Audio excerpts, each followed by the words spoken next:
Hello, freak bitches. Sup, you beautiful bastards? Let's just jump right into it. Sup, Traveler Nation? Killer Keemstar here. Let's get right into the dialogue. I'm Kyle. I'm Micah. And I'm Gage. Thank you. This one feels right. Yeah, this feels good. This is the one. This is the All one. right, this is the one, guys. Yeah. This is our podcast. Yes, it is. This is our first episode in the new studio. AKA a bedroom. Yes. There's some posters. There's a light. And if you're listening on Apple Podcasts or Spotify, which we are on, by the way, you might not notice a goddamn thing. But we might sound just a little less echoey. You also might not hear Micah's loud-ass heater.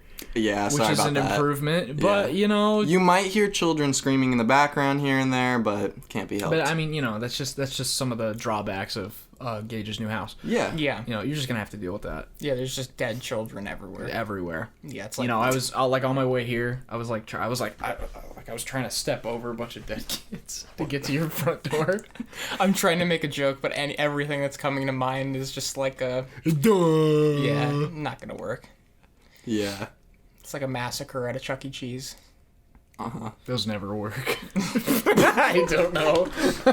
I always get caught. Dead kids, like and subscribe. But anyway, we are on audio versions. Kyle? Yes. So, like I said before, we are on Apple Podcasts. We are on Spotify. I don't know why I did this, because I named two of them. Mm-hmm. And if you're listening again, nothing is different. Mm-hmm. But I'm wasting time anyway. So we're on Spotify, Apple Podcasts, which is our most popular, and then we're also on Anchor and a bunch of other places that podcasts are found. And Is Apple Podcast really our most popular? yes. Really? Yes. How many? We had this... We had this exact I know. same conversation. When? The last last episode. It's been so long, I want to know. I don't know how many. Dang it. There's Do an you know? estimated amount, but it's not, it's, you know. I have to say also, if you are listening on audio versions, we are on YouTube, and normally I'm like, you don't have to say that, but we just released, for the first time, a never-before-seen cut clip. YouTube exclusive. So we do YouTube exclusives now. That's official. So if you're on the audio versions, you're screwing yourself. You're screwing yourself. You're screwing yourself. If you're watching the video version on YouTube, congratulations. You win it all. Everything. Yeah. Micah's wife. That he doesn't have. And I never will. I'm sorry. You win nothing. Because he's gay. And I have commitment issues. Let's just jump right into it, guys. Before we jump right into it, I have to... We're going to jump right into you. Micah... Because he's gay. Yep. This is my coming out party. Thanks. All right, continue.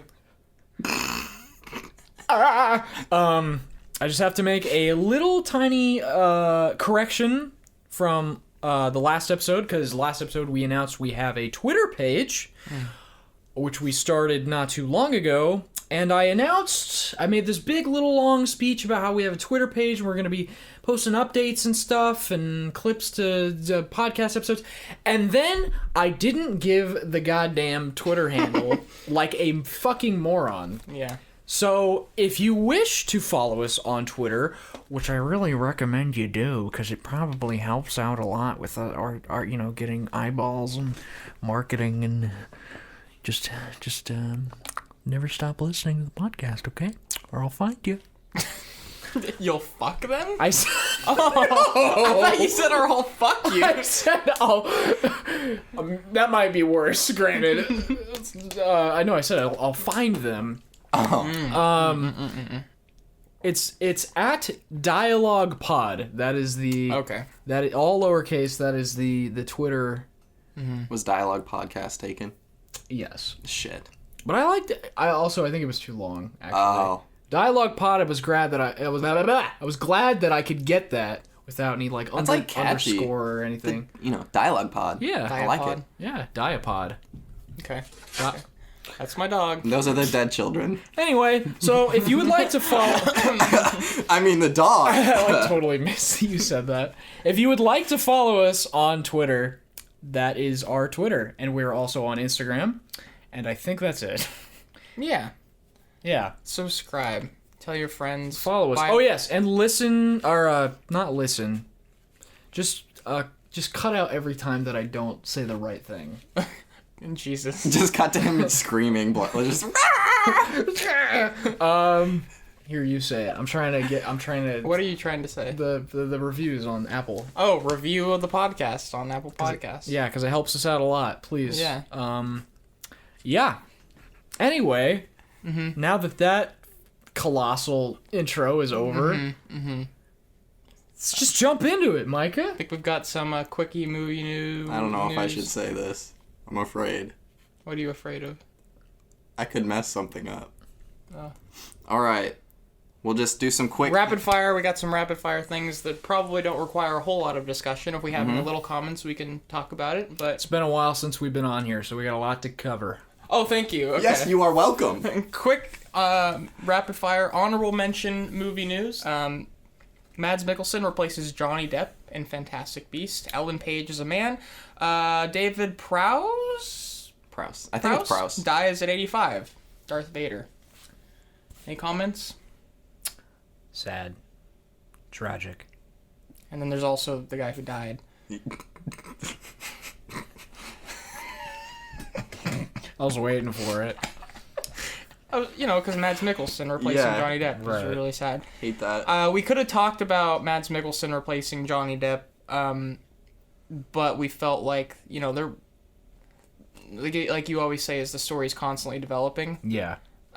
So it just didn't feel like there was a whole lot to say. Should we there. at least say, I feel like, the clip that got released was very, It was the clip that we released that was cut for time was very irrelevant because we had recorded it so much, we 2 were or also 3 just weeks. kind of, all over the place and Yeah. didn't directly... Should we at least just say, where we stand with that whole situation? Yeah, it's kind of hard. I don't really have an answer, but yeah, we can. Normally, I'm not one to be, I stand with this side of Yeah. the pendulum of... But I feel like we're all kind of, in support of Johnny Depp in this Yeah. situation. But then again, I know, Now that I've learned more information. Yeah, but it's I'm not upset at Mads Mikkelsen. No. I think you'd see some people who are. I think he said some... I think he was just, put in an awkward situation. Yeah, and that'd be awkward. had to say some, Yeah. Yeah. some stuff that was very, obvious. My brain is just... But... I feel kind of bad for Mads Mikkelsen because he's put in that tough situation, and now he's gonna be in a shit movie. So Oh well, Honestly, he's probably doing Johnny Depp a favor. Let's be honest. Anyway, we already talked about that. yeah. I think Mads Mikkelsen is a good actor. He's probably good for the role, but then there's all the politics and stuff with Johnny Depp and all that stuff happening. That's just honestly too complicated for me to even wrap my brain around right now or have the energy to keep track of. So, all right. You're normally the guy who does this, so. okay. Do you guys just want to talk about the trailers first and? That's in the order, yeah. All right. Okay. Is it throwing you off because it's on a piece of paper? I know. I need it on my phone. This is Yeah. too formal It's for on me. is this a screen? What is this? It's Where's not the working. buttons? Okay. Wait, where's Instagram? I can't. Wait, how do you zoom? Oh fuck. Oh Jesus! My dick Oh pics! God! My dick pics. My dick. It's all smudgy now. All right. Anyway, so before New trailers came out. yeah, and we watched them all right before we started this podcast. So we kind of want to go through our individual feelings of them one by one, I guess. So the first one we watched was Chaos Walking, and honestly, I don't think it looks that bad. Oh, okay. Yeah. I think it looks fine, question mark. Obviously, for those who don't know, Chaos Walking is a science fiction movie that based off I think a young adult novel. Has Daisy Ridley and Tom Holland. Yeah, and it was supposed to come out 3 years ago, but the first cut of the movie was deemed unreleasable because it was so bad. And so they've been reshooting it incrementally this whole As time. I understand it, they've had test screenings and then reshootings and then really? it's just been a constant lingering thing of just being wow. So I am very skeptical and nervous for this movie. I will be kind of surprised if it's good. I hope it's at least decent. Like, even if it's just mediocre, I'll be like, okay. I mean, the main thing that's drawing me to it is just the casting, basically. Yeah, the absolutely. leads. If it was like literally anyone else, I'd be like, I don't give a shit. Yeah. But I don't know. It's just like Daisy Ridley and Tom Holland just kind of seem like a pair that should. Of course. Yeah, they why should go haven't together. Why hasn't this been done already? Yeah. Like, you know.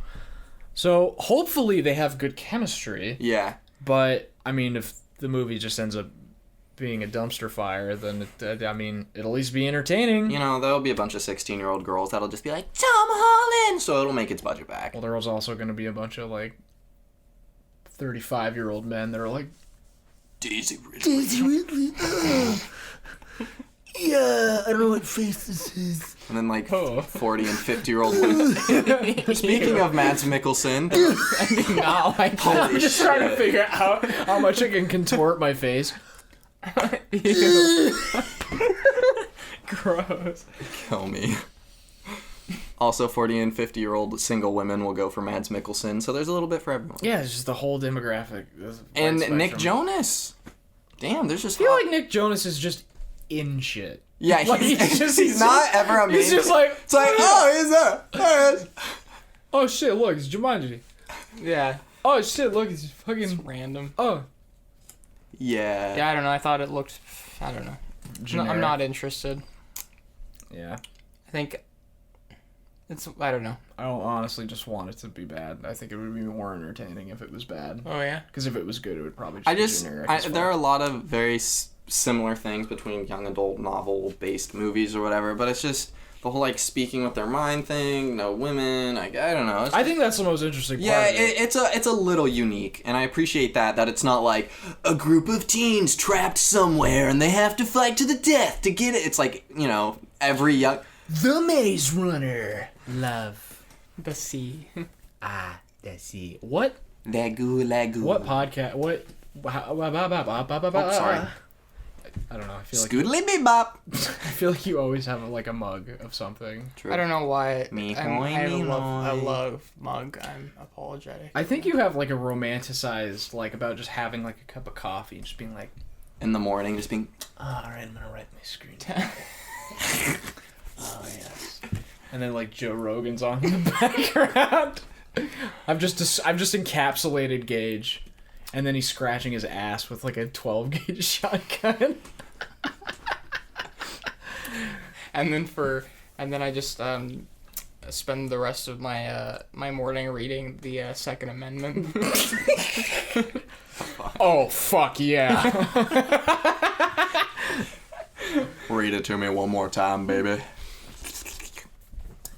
Anyway, All right. What were we got talking? some more trailers. So we talked about the Chaos Walking Oh, trailer. Jesus Christ, that was the better That was trailer out of these three. Yeah. God. Next is the Tom and Jerry trailer. They should just straight up just do an animated movie. They're trying to do the whole like I guess Space Jam thing where it's like animation and live action together, and it's like just make it. I mean, I'm sure. Cartoon Tom and Jerry this movie. was, impressive back in the '90s, but now it just feels overdone. It was very true when you said it looked like a 2003 movie. It 100% looks like a movie that would have come out in 2003. Feels like something they've just had like in a drawer, and then the studio's like, we need to fucking put out something. Let's throw this crap on the screen. God, gee. Just everyone at Warner Brothers is my grandpa. Anyway. What the hell? Come on. It looks not the best. They got the most annoying comedic actors for it too. You know, sometimes you're like interested in something, and then you're like, oh, and you feel a little bit embarrassed for being interested in it. I was interested about like a Tom and Jerry movie for about a week, and then we watched the trailer. There has been other Tom and Jerry movies, like a lot of them. Yeah, I bet. I don't know. I was like, oh, a mainstream like. And there hasn't been like a I don't want to say like blockbuster Tom and Jerry movie. There was one back in the 90s. The second I saw it was fully animated though. The second I saw that it was live action, I was like, oh. So yeah. Chloe Grace Moretz used to be my childhood crush. She has like looked the same for like 45 years. That's true. It's a little odd. She looks the exact She's same. actually 45. I don't know if you know that. Yeah. Yeah, I did know that. It's disgusting. I don't know. All right. Foot? Next was like literally only 20 seconds. It's just a teaser trailer, but it's for Clifford the Big Red Dog. And this one I actually got some backlash because a lot of people don't like what Clifford looks like. And people are like thinking that maybe another Sonic the Hedgehog thing might happen where... Okay, I understood the Sonic the Hedgehog thing because... The hedgehog. They tried to make him look realistic, which you shouldn't do with Sonic because Sonic is like equates to like as much as a hedgehog as like a magical ferret. Like he looks nothing like, you know. Yeah. But with this instance, if that's true, what the fuck would you change? He's just a red dog. I know, but I mean, I have... Are people really sitting there and being like, well, Clifford always had like a deviated septum in his nose, and no, that's not accurate to the lore, and that's like, it's fucking Clifford! But it doesn't even look like they like casted the right breed of dog. Really? To me. The way I it imagine... doesn't look like they did? No, I think when I think of like Clifford the Big Red Dog, I think of like longer ears. You think like a beagle? Like a hound, kind of? Oh, okay, yeah. I don't Yeah, know. I can But agree then with again, that. I never watched that It's just shit, kind of like so- a golden... I watched Pulp Fiction like the second I got out of my mother's womb. So. Damn. Just a red, like golden retriever is what If he you looks want to like. be haunted by the Nintendogs that you let die in 2007, just watch this trailer. No, it's terrifying. I don't know what comes out of me, like, when it's that shot at the end where he licks the screen. There's, like, something visceral, because it's, like, that uncanny valley where it looks realistic enough, but there's just something off that's, like, it's like an evolutionary, like, oh, God, kill it with fire! I'll say there's a trend from these 3 trailers that we watched. They all feel like fake trailers. Really? And none of them felt... Like they make they look or seem fan made. Yeah. Like even Chaos Walking, like there were shots that just seemed like somebody just like took shots from The Force Awakens and and then like I don't know like the. Well, they probably started shooting that like before Force Awakens. Yeah, and Tom and Jerry looked like just like it was just Garfield the movie basically. Yeah. I don't know. And then Clifford, somebody was like animating in their basement, like one dog for like. Ugh, The hell would you even do for a Clifford movie? I mean, they could do what they did with Sonic and just make it cartoony again, I guess. Just why? Hollywood's run out of ideas, mate. Boyo? I don't know. It's just, George? I feel like the answer to that question isn't even like one that I want to know. You know, it's just like I don't know. It's all a money laundering scheme for something we'll never find out about. I'm still waiting for a live action Caillou. Remember that? I'm still waiting for the Halo Showtime series they announced like almost a decade ago. Steven Spielberg is going to be the executive producer. There's been a Halo and a Call of Duty movie in the works for like ever. Yeah. There's also been like a Mega Man movie and like a bunch of shit that just like sits in development hell. Because I think they forever. see the ones that do get made and they're like, Assassin's Creed. I think they buy the rights like as soon as they can, and then they just sit on them until they're about to expire, and then they're just The Amazing Spider-Man. The funny thing about Call Hey. of Duty though, if they made a Call of Duty movie, is like it could easily be the best video game movie of all time because you could just make a really good war movie and just slap Call of Duty. I know. Yeah. That's the thing is how can it be like, I don't get that. What they should do is they should do a Hardcore Henry thing where it's like first person. That would be cool, but like an actual I would war. kill myself. But like a war. Yeah. I think that'd be fucking awesome. Like a World War II movie, but it's like first person. And then like Tell me that wouldn't be cool. You I don't don't- think that would be cool? I don't know why, but I just don't dig the first person I movie. really like just it. imagine like Saving Private Ryan, and there's like 2 snipers, and it's like a really intense scene, and then one of them's like, and then it's like instant replay. You know, because it's 360 no it's scope. exactly what I was doing. And then he starts teabagging like Nazis. Yeah. Yeah. Sign me up. All right, Roach. It's gonna be a tough shot. Alright. Main movie news for today. All right, so the main movie news is, first of all, Warner Brothers' entire 2021 release slate is going straight to HBO Max, but also simultaneously, like the same day, being released in theaters. And did either of you watch the Chris Stuckman video on that? I did. And I actually think he has a really good point, because when I go to the theater a lot of the time, it can be a shitty experience because people don't care about movies anymore. They'll be on their phones, they'll be talking. Yeah. And he was saying that those people who are shit human beings and don't know how to like properly attend a movie without being completely selfish, those people will stay at home and just watch the movie on their home entertainment system or whatever, while the people who actually want to enjoy the theater experience will be able to now. This is kind of what I've said before, but I mean, people are worried about the theater experience dying, and I personally don't think it'll ever like fully die out. It'll be like vinyl. You know, the people who really care about it will still stick around, and like maybe because of that, the theater experience, more broadly speaking, will become more of a luxury and maybe even better. Yeah, he made a video like that like a while ago, even years ago, that was just solely about the theater experience, and it sounds like he said a lot of similar things. Can I pose like an alternative argument to that? Yeah. Like or viewpoint, I guess I should say. As far as what he said about that, I think that statement assumes that the people who are going to movies and like ruining the experience for other people, yeah, that way of thinking is like it's making the assumption that those people are, you know, if they stay home and say they watch Wonder Woman at home instead of going out in the theater, yeah, that assumes they're interested in the movie to begin with. right. And to me, I don't think that those type of people who sit on their phone True. are interested in that particular movie. They're interested in just entertainment. Yeah. And I think a lot of times with people like that, you know, not to just generalize, but it's all you really can do. And, you know, with this kind of discussion, they just, you know, they get with their friends and they're like, oh, what the fuck should we do tonight? I guess I just see a movie. There's nothing else to do or whatever. Yeah. And then they go watch a movie and then they just sit on their fucking phone the whole time. You know? Yeah. I don't know if necessarily. Wasn't it AMC that announced that they were gonna like do like specific theaters where like you were allowed to have your phone out the whole That's time? so stupid. Yeah. Also- Don't go to a theater then. Well, Fuck also, off. my question is, how do they get around the piracy thing though? Because you know they always make a big stink about like if we catch you like recording the movie on your phone, you can get kicked I feel out. like speaking people from, do it anyway, of Speaking course. from working at a theater, I think it's easy to tell the difference between like and Yeah, but if everybody's doing it, how do you police that properly? You know what I mean? I think you could. Okay.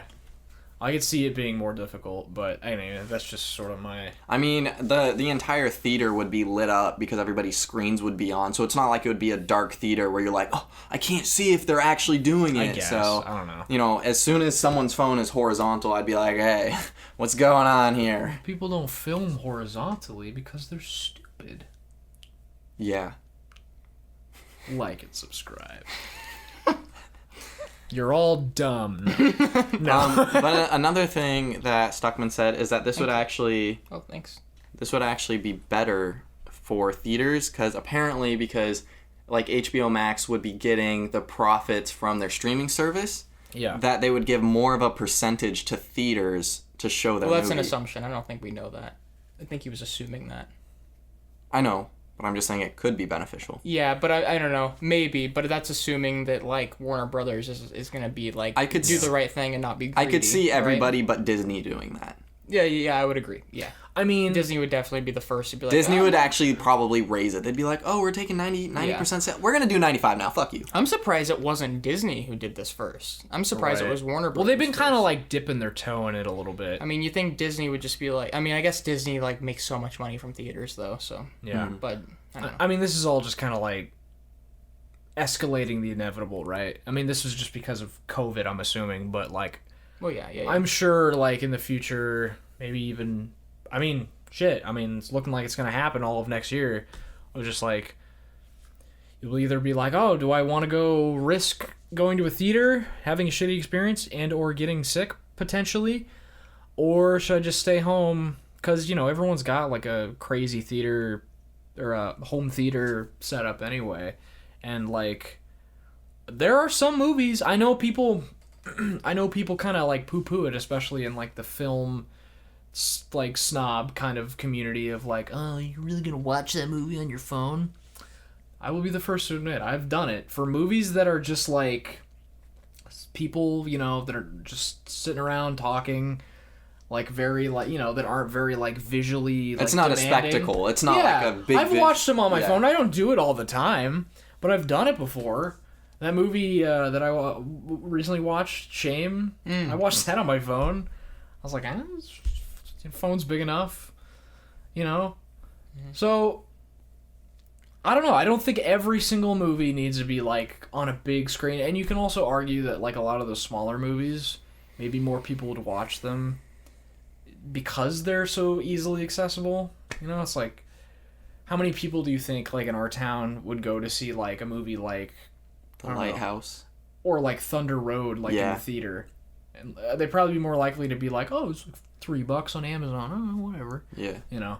I still think people who love and appreciate movies and cherish the theater going experience need to go and support theaters. Right. If there are theaters around them that are open. Yeah. For instance, like ours just closed down again. You know. Even the Ellensburg one, like so we were trying. And the Oregon one. Now it's like we don't even have the choice. Yeah. Yeah. But I do think that you know, I was at that. For a time, I was, you know, a little like, oh yeah, if people are comfortable. But I think that if like, no, honestly, if you love movies and you cherish the experience, and you don't want to see, you know, theaters die off, and there's a theater open around you, go support it. You have an obligation to support it. Like, Yeah. you know, and I know with everything going on, but still, you know, I think you do. A random bit of advice. I don't know if you guys will agree with me when coronavirus is quote unquote over, but if you love movies and you want to have a good movie theater, you know, experience, buy tickets ahead of time and go opening day for a movie. Yes, the theater is going to be packed, but the people who buy opening day tickets are people who care. Like every time the theater is packed, you get the best laughs, you know, action scenes are the most awesome. I don't know if you guys agree, but it seems like everybody in a packed theater is like invested on opening night. But like right now, that's obvious. I know. I'm just saying afterwards, you know, talking about shitty experiences. If you want to go and you're really looking forward to a movie, go opening night, even if it's packed. I mean, it's people who care. So. I mean, I have always thought, in a weird way, even when there are a couple annoying people, like there is something to be said about that when you go see a movie in the theater and it's like you're sharing that experience with other people unconsciously. Like you don't really think about it, but you are, and you don't like know any of the people and you don't like connect with any of them, but there is this like communal experience. Yeah. That's that makes it a lot more fun. I mean, you could just sit in your house and watch a movie by yourself any day, but there's something like it's like how introverts socialize in a weird way. Like you're socializing without realizing it. And there's something about laughing with a bunch of people you don't know, you know. I forget what comedian was talking about, like, this is sort of similar with, like, you know, like the death of, like, video rental stores and, like, with Netflix. And it's like, you can't get laid, like, looking through Netflix, you know, because you're a Blockbuster, you might see someone and be like, oh, you like, I didn't know you also like Cannibal Holocaust. Exactly. You want to go on a date? I'm really nervous that movie theaters will become like drive-through theaters where it's like, oh, there's only 18 left in the country and we have one in the like top left corner of Washington. It's not to sound like a broken record, but I mean, it does frustrate me just not to see a lot of people having this discussion. Yeah. And really not, oh yeah, you know, this could be the death of movie like theaters. finding a way to do something about but it. like, what can we do, you know? And it's like, I think people are just a little afraid to encourage people to go out and leave their homes, God for fucking bid right now. But like, you know, at a certain point, there's things that how do I word this? There's things that are worth. There's things that are worth savoring risking. Well, that's the thing is whenever any of us would go out to a theater, we would be like the only ones in the theater. So yeah, odds are you'd be one of the few people to fucking do it. If you went with 3 people, you might see 1, two other people And in a lot of these that theaters, big ass room. a lot of these theaters that we've been to during this past year, when we do go, I mean, it's like, it's going. I've joked that it's like going through airport security. I think we talked about it in the first ever episode. It's like their precautions are like, when they make you sign a waiver at the beginning, just be like, if you get COVID, it's not our fault. But other than that, it's like it's like hand sanitizer everywhere. They like make sure that they wipe down the pens and shit. Yeah. You can only sit in certain seats at the theater. They just mark 'em. I want to just to summarize what I'm trying to say is that I don't think everybody and their mother should be going out right now to watch movies in theaters. But if it's something that's important to you. I think if it's something that's important to you and you're going out talking about how you hope movie theaters don't die, put your money where your mouth is, and go and support them. Because we did that when we had the chance, and I would keep doing it if I could. Yeah. Anyway, but like specifically about HBO Max's lineup, so it's Wonder Woman, it's Godzilla, and Matrix 4. Yeah. Godzilla versus Kong. There's a bunch of other. Yeah. And I don't even have an HBO Max because they haven't put it on fucking Roku yet. Yeah, that's it's on Fire Stick now. Oh, is it? Is Yeah. it? Right? That's the one thing I'm worried about. It got put on it recently. Is it Fire Stick, not Roku? No. Okay. It's Amazon. Oh, duh. Okay. Yeah, but it is on Fire Stick now because I have it on mine. So you got Doom. But it's really expensive. It's like $15 a month, isn't it? Well, the thing is, I stay with my my folks, and they pay for cable, so it kind of just like it kind of knows that I have HBO already. So if you just pay for an HBO subscription, then you get HBO Max. Yeah. Okay. So it's kind of interesting. Okay. Here are some of the movies: Dune. The Suicide Squad. Oh Jesus. Okay. Godzilla vs Kong, Space Jam. A lot of the big ones. Yeah. Yeah. Yeah. But question: do you have to pay for it like Disney Plus does? Probably. I don't know. Because we'll have to wait and see. That's a kind of a different They conversation. They will. I think so too. Because like Disney Plus, like straight to Disney Plus, but you also it's weird because Disney Plus, they just threw Onward on there. Like if you have a Disney Plus account, it was already in theaters for about a month already. It wasn't a new release because we had it for a little just around a month, and so it still got pretty good. Okay. Who knows? They could do that with some movies. They could not. Yeah. You know? I think, to be honest, out of all of those, the one that I would definitely consider, like, paying a month's worth for is The Matrix. Yeah.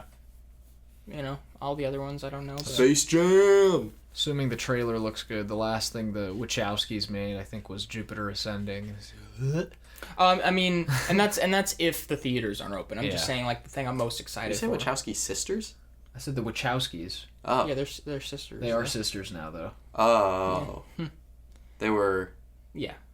Gotcha. Yeah. I forgot about that. Yeah. Okay. Yep. But yeah, it'll be interesting to see what happens. It's gonna be a weird year next year. Something about this year. Something I do want to add is I find it interesting how like the things that like even just a few years ago we all decided were outdated. I feel like it's starting to come back now. I don't know if you heard, but Netflix recently they talked about how they're toying with the idea of creating like their own like basically like cable like network channel that like only plays Netflix originals in like a in kind of like a televised format where it's like you have to check in at a certain time. And I will go as far as to say I think there is still a place for that. I think there's a certain because in this new age of streaming where like you're bombarded by like a bajillion choices and you're just like I don't know what to pick. Sometimes it is kind of nice to just flip on the TV and be like, oh cool, Bird Box is on. Bird Box is on. Stranger Things or whatever, and like we're in the middle of an episode. That's one I think thing. If it weren't for the commercials, I would agree. I think the commercials just throw me off. But if it's like a paid thing like HBO or something where there is no commercials, okay, fair enough. It might be an interesting experience. There are certain like cable channels that I still hope like stick around, like even if they're not on the air anymore, like they like maybe transition to like an internet kind of like live channel thing, like Adult Swim specifically. The I don't know how familiar you guys are with like the Adult Swim show, but like, or not the show, but like the experience. I just remember it came on after Network. Because it's more it's more of like it's more of a televised experience. Like all the bumps and promos in between shows kind of have their own like personality, and they like answer fan questions and stuff. And it's kind of like an experience, like experiencing the whole night, you know. And it's kind of different than just like flipping on a show and binge watching it. And it's sort of an experience I hope they hold on to. But yeah, I don't know. It's just interesting. If they do that, if they do a network thing, I really hope that we go back to the whole like one episode a week type thing. Yeah. I'm just reiterating exactly what Chris Stuckman said in his video, but like everything he said, I agreed with. Is he was saying like Stranger Things, they drop all the episodes at once. You don't retain it for as long. It goes in one ear and out the other because you're just like binge. Right. Then, but with Mandalorian, I see people constantly talking about it because they're like, oh, the next episode, it's gonna blah blah blah. So I think, you know, patience is a virtue, and I think we need to be okay with not having everything dropped at once, so we can actually sit on things and digest it. And we're a little too spoiled, I think, right now with just like the options that we have for content. And like, you know, it's like as soon as a new season of something comes out, everybody acts like, oh, you haven't watched the whole season just like in one night, you know. And then you feel like this rush to keep up. And instead of like the Mandalorian experience, like you were saying, I will say I don't know how the hell, when Breaking Bad was on AMC, like coming out, like how did people wait for every episode? That's the thing. I've only really ever experienced TV shows like just watching. Like I watched Breaking Bad right when it was all out, and I mean Better Call Saul, same thing kind of. But now I'm waiting for like the last season. One series I remember watching like when it was airing every week with my dad was The Office, and you could always look forward to it and be like, get in here, The Office is starting, get in. It's not like that anymore. It's like it literally, Cobra Kai is all on Netflix, and it took me 6 months to watch it all, and it's 10 episodes that are like 25 minutes. Well, I mean, I think that's a subjective experience, but I see what you're saying. I struggled, but I got there. I see what you're saying. Mike has a thing with TV shows. If you but I did it. I completed a TV season. That's a good boy. Well, I think we've also found out that you have like you're able to get through, I think, comedies a lot easier. Because you said you really like Malcolm in the Middle. Yeah, you can just jump into it at like any point, and you don't need So maybe you like sitcoms, because Cobra Kai isn't a sitcom. That's not what I mean. We're coming to this realization for the third time on I this know. podcast. All right, so Letitia Wright, who is... Is that how you say it? Yeah, Letitia. Oh. I'm pretty sure.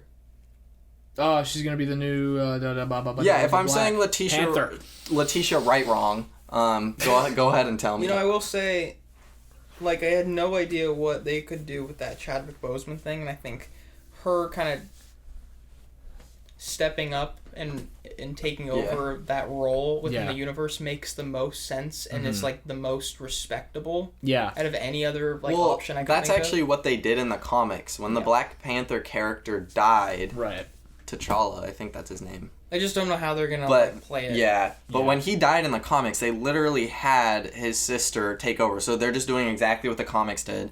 I mean, I would prefer that over recasting. Yeah, that would be the Although I do think if you have to recast, it's not. Again, I still think it would be very, very hard to replace Chadwick Boseman. But I think if you had to pick somebody, like gun to your head, it would be what's his Denzel Washington's son. John David Washington. Yeah, yeah. I think it'd be an interesting choice. I think. Definitely. Okay, so the best part of Black Panther was Michael B. Jordan. I know he was already in it, but like if there was like a redemption thing, I don't know. Didn't he die? Yeah, but didn't Loki die like 74 times? Yeah, but Loki's Loki. You know. So she's supposed to play the new Black Panther. Yes. Quote unquote. Quote unquote. But we all know how things can change after one social media post. Yes. And apparently, she posted something on Twitter that people did not like. Yeah. So I guess she's. We just read this. I just read this. I don't know. She's talking about just feeling doubtful about the coronavirus vaccines. That is all she said, I think. She posted a video, and the like title to the video was COVID-19 vaccine. Should we take it?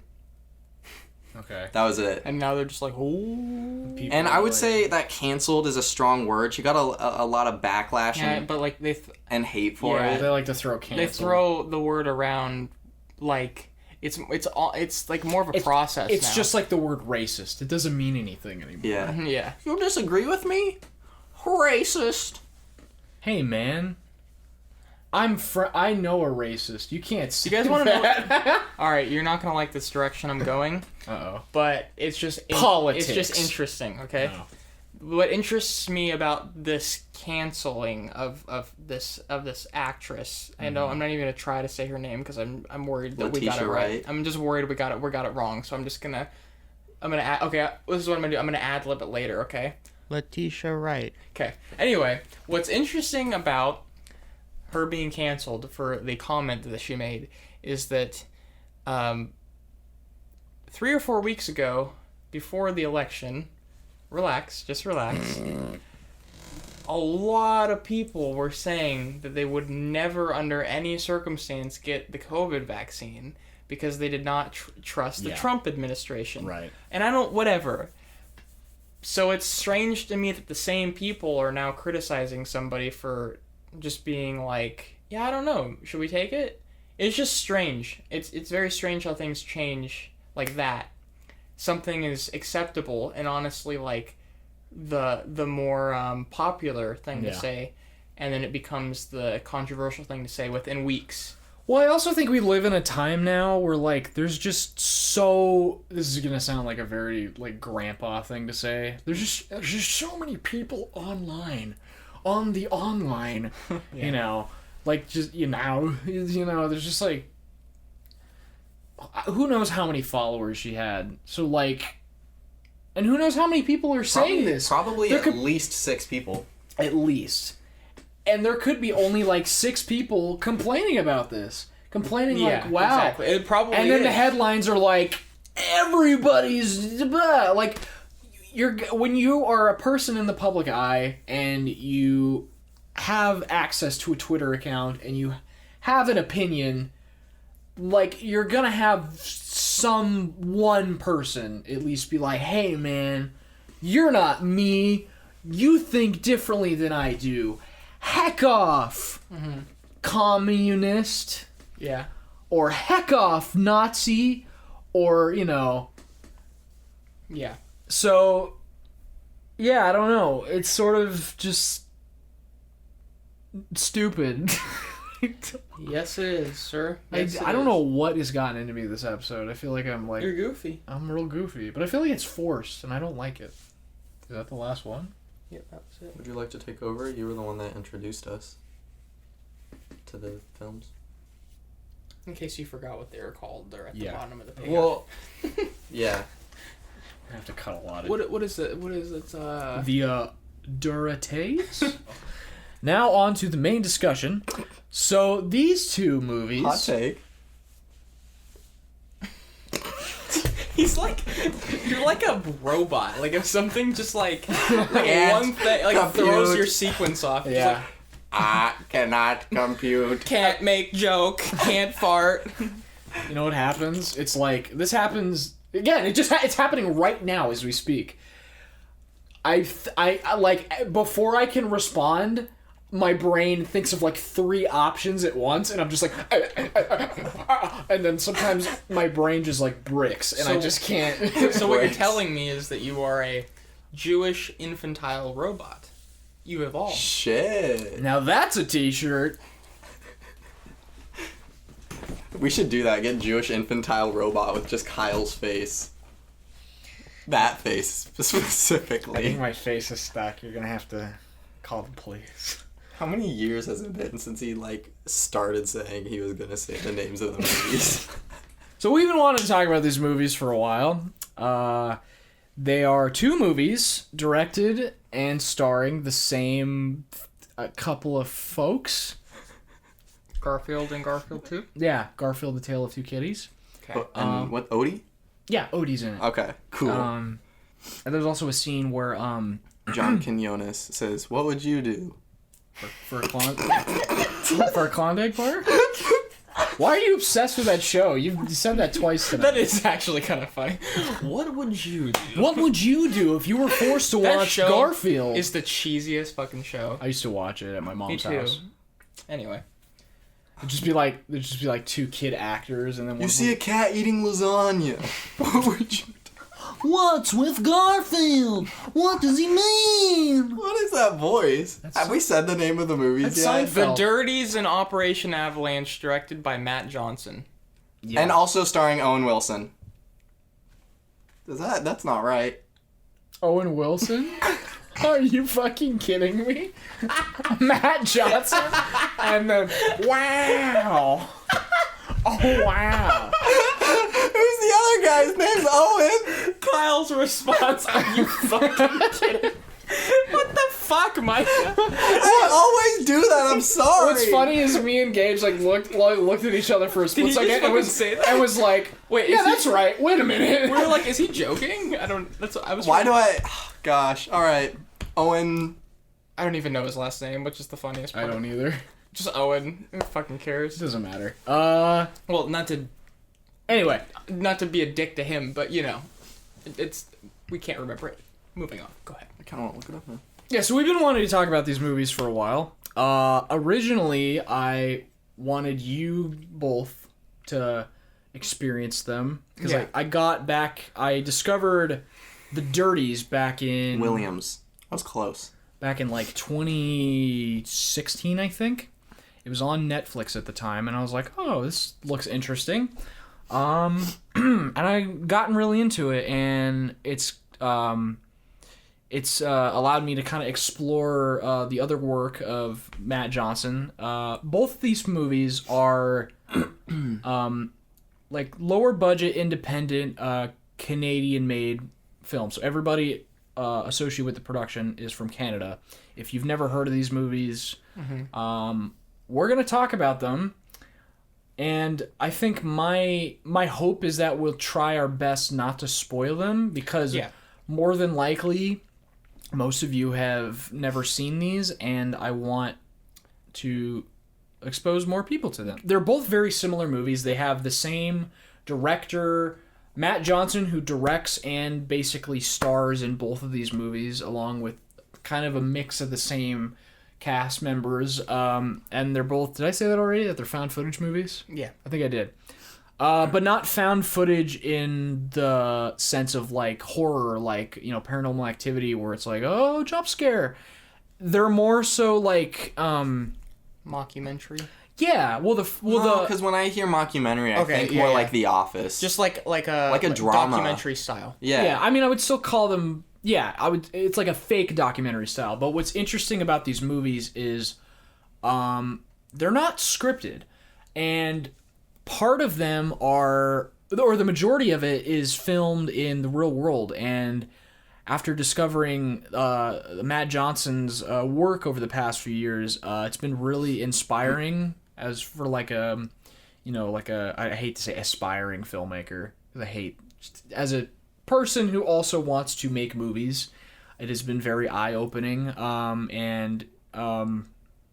Because it's like the way that he goes about making his movies is so unique. It's very much in the style of something like something that Sacha Baron Cohen would make. But instead of it being like, oh, we're going to like film in the real world, we're going to have hidden cameras and people who don't know they're on camera so we can prank them. It sort of like helps elevate the story. And you hear Matt Johnson talk about this in interviews, and his whole philosophy is that people give their best performances when their guard is down. Because if you were to stop all these people and be like, hey, we're going to film you for this movie, you just need to act surprised and stuff, the performance would always be bad, 100%. And he's also always kind of stood by that as like throughout all of his two films that he's made and the show that him and Mr. J. McCarroll have made together, which maybe we'll talk a little bit about that too. But yeah, I think I'm just rambling because I do that I'm just a rambling fool. You're setting it up. You're a rambling, okay. gambling man. But yeah, does anybody else have anything? What was your takeaway the first time you watched either of these movies? I don't know. Well, just to start with the Dirties, I guess.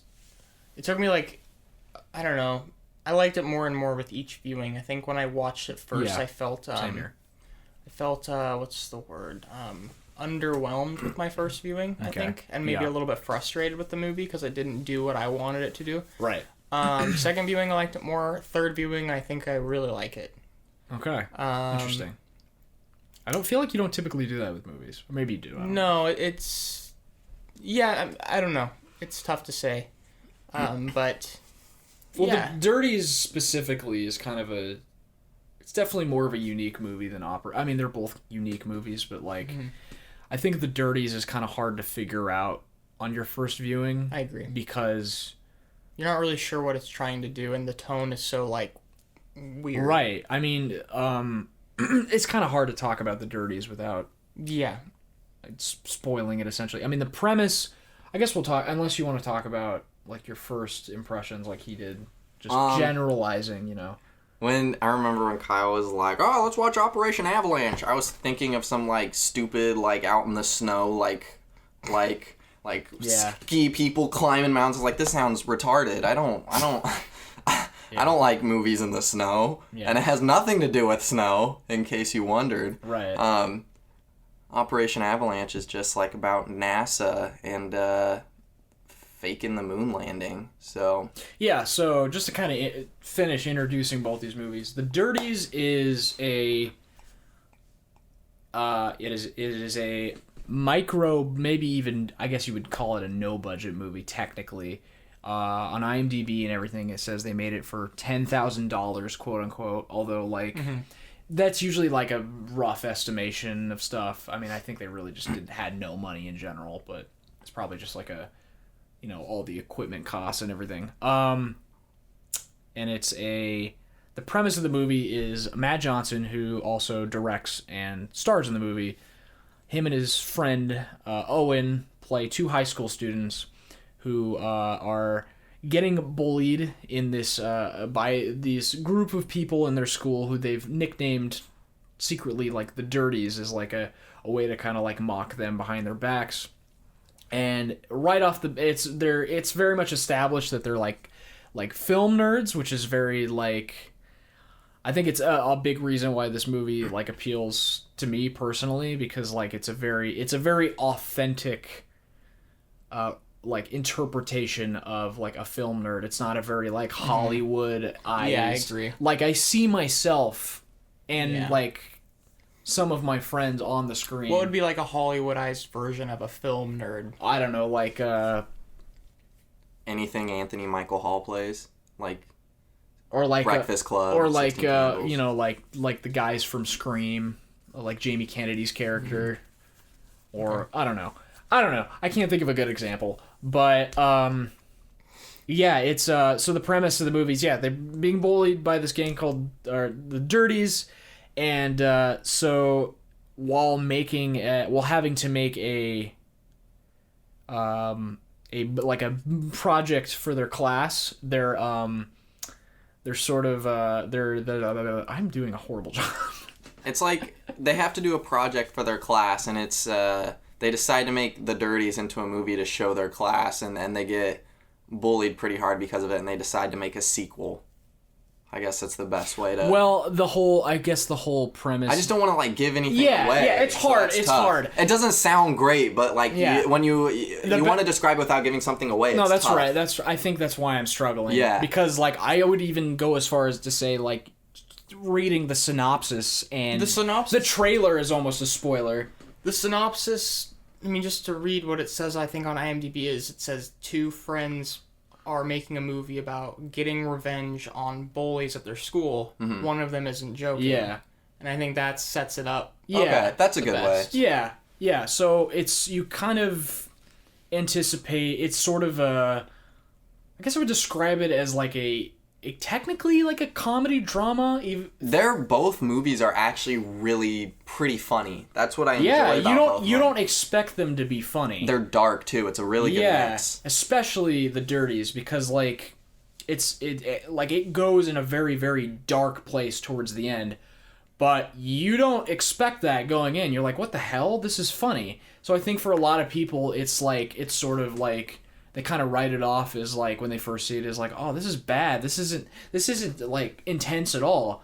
But you know, when you, again, not wanting to spoil it, when you listen to what the Matt Johnson's take on, or what his idea behind that was, you fully understand it, and it makes it even that it helps the movie because you feel this is funny at the same time, and also this is really dark and disturbing, and it's great at sort of like letting you sit with both of those emotions. One thing, this is really random, but one thing I really appreciated about the Dirties is you see like bullies in Hollywood, and they're like, hey, dickweed, and they have like the Letterman jacket, and they're like all their posse, and they're like, oh, I'm gonna give you a wedgie. Yeah. But this seems like, it doesn't seem like acting. It seems really... Yeah, and I couldn't figure out why. It's not cringy at all.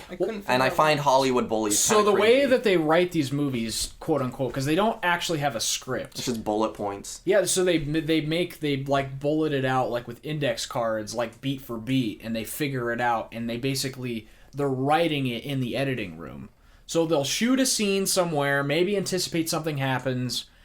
and they shoot a documentary style, like just like you would a documentary, and like maybe something unexpected happens. Maybe somebody falls over on their bike or something.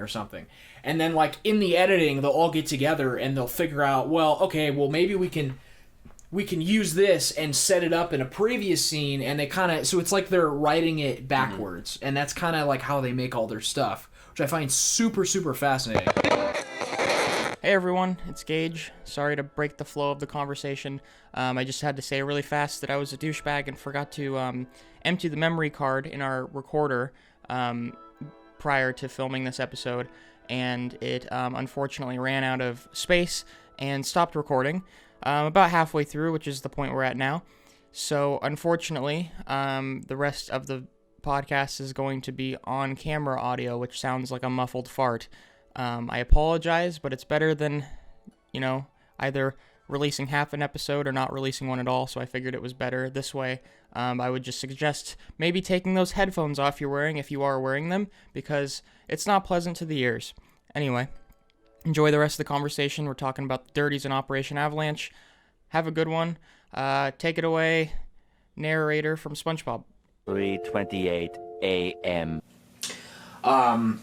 In all of these movies, like Matt Johnson and Owen Williams, I think, is his co-star, among others, like, those are their real names in real life, and also they just go by the same names in the movies. Like, in each movie, Matt plays Matt, Owen plays Owen, right. And there's actually a reason behind that, because, if they're filming in the real world with people who don't know they're on camera, if one of them breaks character for any reason... they're more likely able to use it, potentially, because, it's really no one's going to be like, hey, Sam, oh, sorry, I called you Sam, or, whatever. It's really convenient that they have, like, normal-sounding names. Right. They're not like, what the fuck, it's...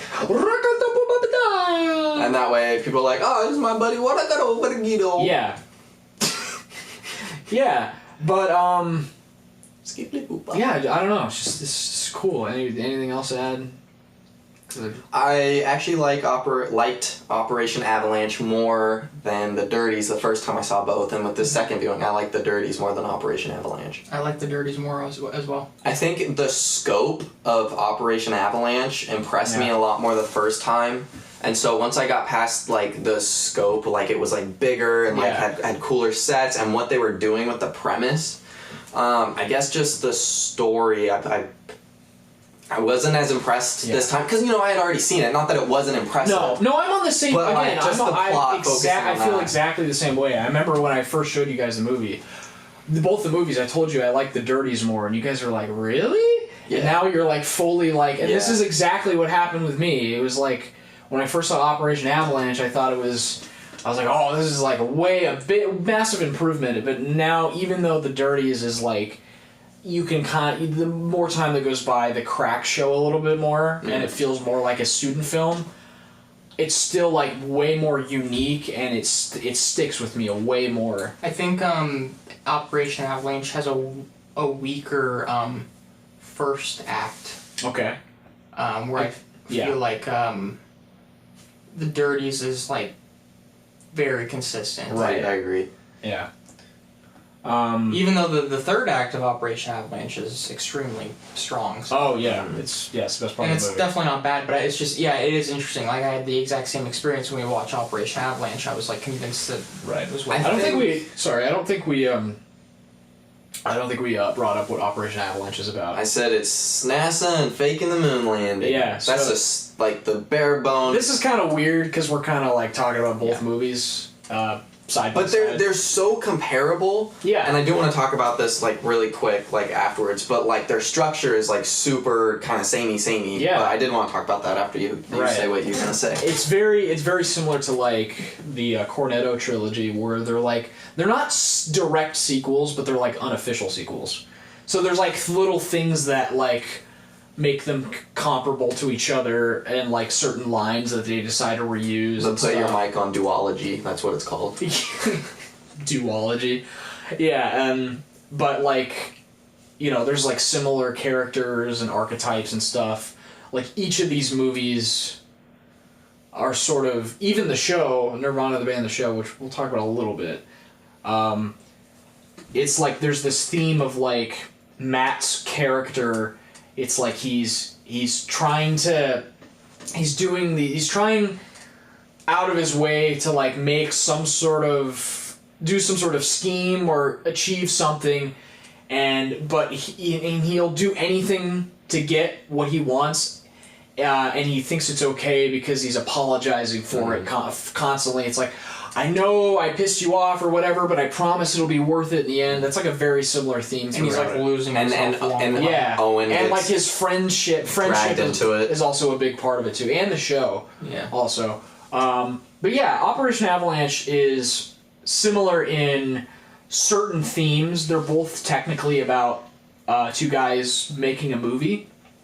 The first one is like a home school project kind of, and then the second one, Matt and Owen both play like CIA agents who are a fake documentary. Yeah, this is a fake documentary, but there are still real elements. But they play CIA agents who are basically trying to like fake the moon landing, essentially. So this is sort of like playing into the popular conspiracy theories of the moon landing being fake, that Stanley Kubrick was involved, that, and so it's really fun. I will say though, what bothers me is if you go on IMDb and Letterboxd and a bunch of these review sites, Operation Avalanche has like a 6.0 on IMDb. People are dumb. But you look at most of the reviews, and it's like old dudes who like act like the movie's like propaganda. Gosh. Of course. And it's like, it's a movie. It's fun. I remember you telling us that Matt Johnson even said in like an interview, and I watched it, where he was like, after making this movie, I have no doubt in my mind that there's like no way that they could have faked this. He just liked the story. Yeah. And it's like, yeah, of course, if you watch it in like a propaganda mode, like, this is all bullshit. Yeah, I think I heard him say that he thinks it would have been harder to fake than it would have been to just go. Yeah, it was something about the like. There was one thing. The camera frame rate or or something like that. I don't remember. But yeah, I think it's really unfortunate because you see the reviews, and it's definitely a better film than you would expect judging from the reviews. It's not about snow, that's for sure. Yeah. Yeah, I don't know. It's frustrating. It was interesting to watch them so close to each other, because the first time I watched them pretty far apart. Yeah. And like I said, like they're pretty like beat for beat in sync. Like you said, this guy comes up with a crazy scheme, drags his friend into it. Like they have a lot of the same. I'm pretty sure it was intentional, and it's not like It's almost like weird comparison, but Back to the Future, where like they're the same but different. No, I know what you mean. Where they use the same dialogue kind of throughout them, and they even both kind of end in the same way, and it's they complement each other, I think. Yeah, I don't know if you have anything else to add on top of that, or Not necessarily in comparing the two. okay. Did you notice like watching them more back to back this time that there definitely are like. There are a few times where I'm pretty sure he literally said, "Get your mic on. It'll take 2 seconds." Like, yeah, no, it's the same exact line. Yeah. And I think Matt Johnson has even said in interviews that like he meant to do that. Like he does that on purpose with these two movies. I think. Sorry, go ahead. No, I think I don't know. I think maybe the concept of Operation Avalanche is more interesting. Mm-hmm. But I think that the characters and the story of the Dirties. of the or did I already say story for Operation Avalanche? The concept, but the story itself ends up being more fascinating. In Operation Avalanche? No, with the Dirties. Oh yeah. Like the characters, because I feel like they're more fleshed out, and then just kind of like the way the story unravels and kind of like, I mean, it's weird to say world building. It's a small movie, but just the environment of the school and their lives, I just feel like is a very kind of enthralling in a weird way. Yeah, and it's it does something very, again, I don't want to spoil too much, because I want the best way to watch, especially the Dirties, is to just like go in knowing nothing. I think if you want to show somebody this movie and you think they'll like it, just like throw it on. No trailer, no poster, nothing. Just let them experience it for themselves, because I think that's the best way to watch the movie. I just want to gush for a little bit about the Dirties. There are things that I am still to this day, it blows my mind how they got away with the Dirties, and that's another part of it that I really like. Like, if we're talking like copyright specifically. Like, these two guys are film nerds, and they're constantly, like, quoting movies, they're showing clips for movies, their basement that they spend a lot of time in the covered movie. in posters. Covered wall-to-wall with posters. Like, logistically, that must have been a nightmare. And it almost feels like, when you're watching it, it's like, how do they get away with this? And that's what I like about it, because it feels like it's right on the edge of like kosher as far as like, royalties and stuff. And Nirvana, the band, the show is like that, like times 20 also. That's true. Which is references and stuff. Aren't Jews kosher? Like, don't they eat kosher and shit? Or kosher free or something? I just thought it was funny you said kosher. Because you're Jewish. Continue. I don't know, I think I was done. Okay. The Dirties is hilarious. That's what I'll say. It's so funny. I never thought I could see, like, editing being used for humor. Like, it's edited so well. Yeah. And it was a big inspiration behind editing your movie, Seventh. So, like, slight plug here. If you want, like, a Dollar Tree version of either of these movies, you can check out Seventh on the RC Films channel. This is, like, totally, like, a coincidence. Okay, I wrote this before I saw either of these two movies, and for some reason, it turned out very similar. The day before we filmed the movie, I was like, I have to show it to you because it's way too close.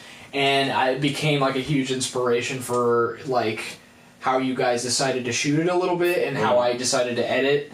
So, if you're looking for some new entertainment besides what we're But if you like these two movies and you want something similar-ish, then you can just get past the first 15 minutes. I don't think the first 15 minutes are that great, but once you get past that, I promise it's like actually pretty good. It's your directorial debut. Anyway, yeah, these movies are very funny. The Dirties especially, and I think that's sort of part of its strength because, like I said before, I feel like I'm just repeating myself. Again, it's hard to talk about the Dirties without spoiling it. It's a very quotable movie, and like the first like act is just so fun to just watch and watch. I know, but like ever since I showed you these movies, how long have we been quoting that? Yeah. Just, all right, Roach. it's gonna be a tough shot. His dick looks to be the size of a small pepper. So He won't funny. be fucking tonight. He won't be fucking tonight. That was like when I first saw that, I was like, that feels so. That feels so like 2009 in a good way. Sweatpants are out, Jackman. Oh yeah. That's like disturbing and hilarious at the same time. But I promise you, if you watch it, that is the point. Don't say facts. That's my favorite. I died. Yeah.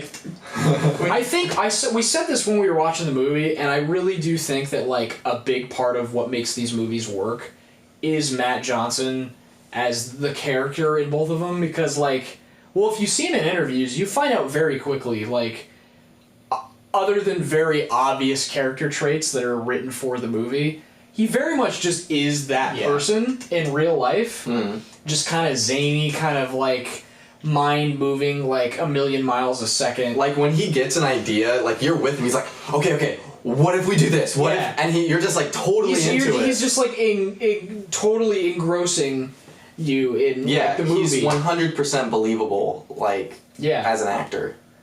Yeah, and like I think it's interesting that in interviews he's even said, "I'm a shitty actor. I'm bad at playing, like acting." He's playing himself. Unless I'm playing myself and just kind of riffing, and you'll find that there are moments in the movie where it's like, well, this works for the movie, but I could totally tell that could have been like where they broke character, but it works because of the environment that they've decided to make the movie in. I don't think there was a bad performance in either of these movies, if I'm being honest. I don't think there was. No. I mean, there's parts where, like, in the Dirties where, like, they're talking to each other and they make each other laugh. Totally could have been, like, a real blooper. It probably was. But because of the style movie they're making, they embrace it. And that's something that I think not a lot of people do with the found footage genre that I wish they would do more of, where it's like, if you want it to be believable, let it just do the improv route. Like, because, like, there's something about people improvising and, like, letting the mistakes be what makes the movie great. It's embracing the mistakes, embracing the flaws. The flaws, and like, finding a way to work it into the story, because, that might actually be, like, what you're looking for. Not to just do the exact same thing you did, but that was definitely something we did in Waffles, I think. Embracing the flaws and kind of 100%, the movie. yeah. And I think that, like... Matt Johnson was inspired by us. No, definitely not. I can't remember if I had seen The Dirties. I think I did. I had. I don't think you liked it very much. But I didn't really like it, but I wonder how much it was, like, an unconscious inspiration. Maybe. But, I mean, definitely now, like... Now that I've seen it a few times, I think I just appreciate that aspect more, because I can relate to doing that, just kind of like owning the parts where you mess up and those things, and because it elevates the movie. It could be some of the best stuff. Yeah, and a lot of times it is. Yeah. Which is like the most exciting part about, like, once you learn that, you're almost like. You almost encourage those mess ups sometimes. Like, it's right. fun, and you don't get so upset about it, because it's like, who knows, maybe it'll be gold, you know?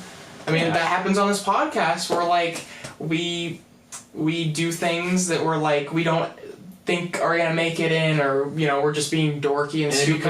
It becomes like the funniest stuff. Thing. Yeah. And even sometimes in the moment it feels like, oh, this is dumb, we're just being stupid, and then it just, like, translates so much better later on.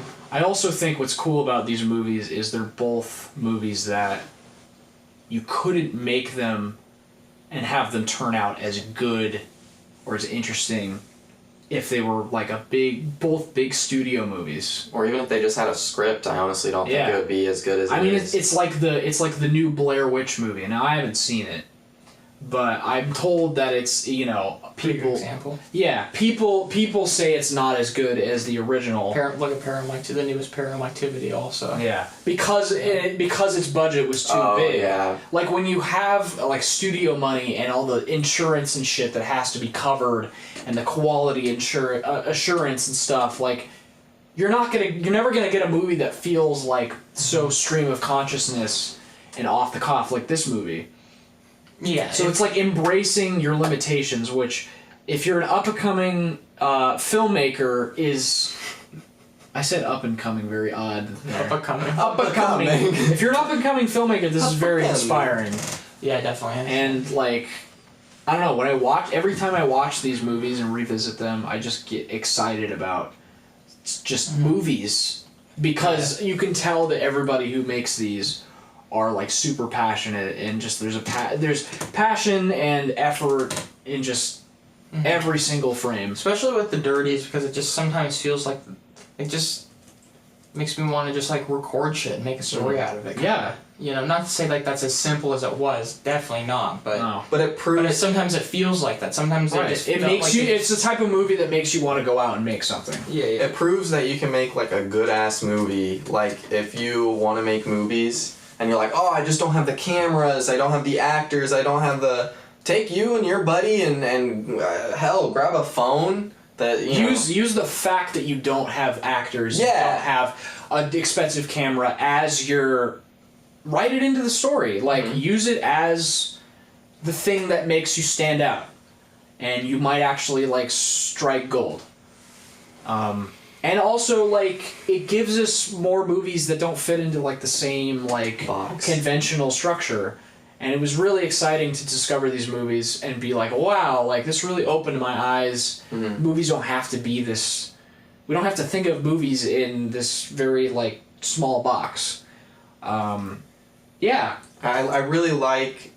I hate to say formula, because when people say formula, you know, it comes across as a negative. But I'll just say I guess I like what Matt Johnson does, where he takes almost a historical scenario and is like, what if, you know, he wasn't, I don't know what other word to use, so for lack of a better word, he was inspired by the Columbine shooting for the, Are we getting into spoilers? Yeah, I'll mark it. Yeah. Okay. I think we should just end it. Mark that, sorry. I don't have much to say other than spoilers. So we're going to get into spoilers for the Dirties. Before we kind of maybe move on to the Operation Avalanche discussion. Yeah. So if you don't want to be spoiled for the Dirties, skip to the Operation Avalanche time mark down below. Okay. So what I was saying is that for lack of a better word, the Dirties was inspired by the Columbine shooting, and it's like, what if, you know, these kids were, you know, human beings, and and Operation Avalanche is what if the moon landing was fake. And I think you were telling me that his next movie is going to be like, what if someone went back in time and like killed Hitler or stopped Hitler or whatever. Potentially. I mean, so I like that he looks at historical things for inspiration and makes a what if scenario about them. I find that really interesting, and that's something I could continue to watch every time. I totally forgot to send you guys the interview that I watched not too long ago, because there's an interview that Matt Johnson does specifically about the Dirties, and obviously, like you just said, the Columbine shooting was like a big inspiration. Spoilers for the Dirties, the movie ends with Matt Johnson's character shooting up a school, and it's very, it is, every time I watch it, it's just like, ugh. I can't look away. It's horrifying, but I'm just like, I can't not look at the screen. It's like a car crash. But his inspiration specifically was looking at, because the two Columbine kids who obviously did what they did, they also made home movies, and you can actually watch, like, a lot of them are on, pretty much all of them are on YouTube. I'm afraid to ask, but what kind of home movies did they make? I mean, it was very similar to what you saw in The Dirties. Where it wasn't like... they're just like, they just seem like normal kids. Just messing around. Yeah, and Matt Johnson was inspired because he watched that and was like, oh, that's me. And I think, he doesn't articulate it this way, but I sort of interpret it as he saw himself in those kids and had sort of like a weird reaction of like, oh, like, I see myself in those kids, like, could I have potentially done the same thing that they did if I went down the wrong path? And I think that's what this movie's trying to explore. And it's also very, very ballsy in how it decides to like empathize with someone that, you know, that we would generally, you know, consider like a monster in today's society, you know, because like we like to kind of put the safety blanket of like, oh, well, these people are psychopaths, these people are monsters, that could never be me. But maybe the more important conversation is, maybe it could be you. And, you know, like... What's the tipping point, or yeah, who's the tipping like point? these people are still human beings, even though they commit these horrendous, terrible, tragic acts of violence. But, you know, it's... And how they can all stem from one comment or idea, too. Yeah. And it's, you know, it's... I think that's a better conversation starter than movies like Elephant that are just like, these kids are, you know, they're just like the spawn of Satan the entire time. Yeah, so that's a Gus Van Sant movie created in like, I think it was like the mid-90s it came out, and it's basically like, yeah, it's a school shooting movie, kids shoot up a school, but it's played very like, you're always at arm's length with the kids. There's no relatability. Okay. They're just demon children the entire monsters. time. Yeah. And, you know, that's a very Hollywood way of looking at things. As with this movie, actually has the balls to, like, get you to empathize with this character. And because of that, you don't want him to do what he's going to do. Yeah. And I think that's I respect that so much. And sort of commenting on, you know, media desensitization and violence and guns and stuff. And what's really cool is Matt Johnson, in the interview that he does, I mean, he does a lot, but in this one, he specifically talks about, you know, you have usually, traditionally, the left-wing media is very anti-gun, wants to take the guns away. And then you have the right-wing media. It's the video games. It's the violent video games. And his sort of perspective is like, that's all just smoke. Like his perspective is that it's like, it's you know, it's mental health. It's young men feeling kind of out of control when they're in their teens and when they're actually 30. That's interesting. yeah. He's a lot. Matt Jones is a lot older than he looks in movies. But regardless, yeah, and I think that's much more of a productive conversation starter. Yeah. And much more realistic. Because, I think both of these things, kind of my perspective, and, you know, that's okay if you disagree with us. Feel free to leave comments below. But that's kind of where I stand with a lot of these issues, is that they're both kind of scapegoats, and the real core issue is much more deeper and complex. And that's what I appreciate the most about this movie. And on top of that, just the love letter to, like, film and movie nerds and stuff, and the fact that when I watch it, I think about, like, you and me in high school, like, running around in, like, Mr. Robinson's class making, like, dumb video projects. Mm-hmm. So I feel very nostalgic at the same time. Yeah. Definitely can relate to the you know, just the teacher scenes. I don't know, that felt kind of relatable. You guys are gonna have to change this kind of. That was hilarious when, you know, they were given like goody two shoes answers, and then they edit it to be like, fuck you. Yeah. Give me the keys, cocksucker motherfucker. The part where they're showing the class the video is like, oh my god, I can totally relate to that feeling. I'm just fucking in my life. It's not Hollywoodized. It's not, you know, it's just, it feels very authentic. You feel like a fly on the wall. Yeah. 100%. Yeah. I feel like I'm talking my ass off. Boop, boop, boopity, boop, boop. My side hurts from talking. Yeah, I definitely have a lot more to say about the Dirties than I think I do about Operation Avalanche, which is... and it's not to say anything bad about Operation Avalanche, I just feel like the Dirties is the conversation starter a little bit more. Yeah. There's more to chew on for me. I mean, the Operation Avalanche is just kind of like a really well-crafted It's just really thriller. Cool. Yeah, it's just, yeah, totally. It is very well crafted, and just like the the technical aspect. But you have more to take away thematically. with the Dirties. The ending of the Dirties, oh my gosh, when it just ends. Yeah. Okay, that's another thing, is that these obviously are not horror movies, but both of them, like, when I consider something scary, it's because, like, I'm in so much suspense of what's gonna happen next, and I'm, like, on the edge of my seat. And the Dirties and Operation Avalanche are, like so incredibly suspenseful, especially the Dirties. Yeah. Where I'm just like, oh my gosh, holy shit. I mean, we're already into spoiler territory. So when he's just walking down the hallway in silence with a bag of guns, it's horrifying. It's terrifying.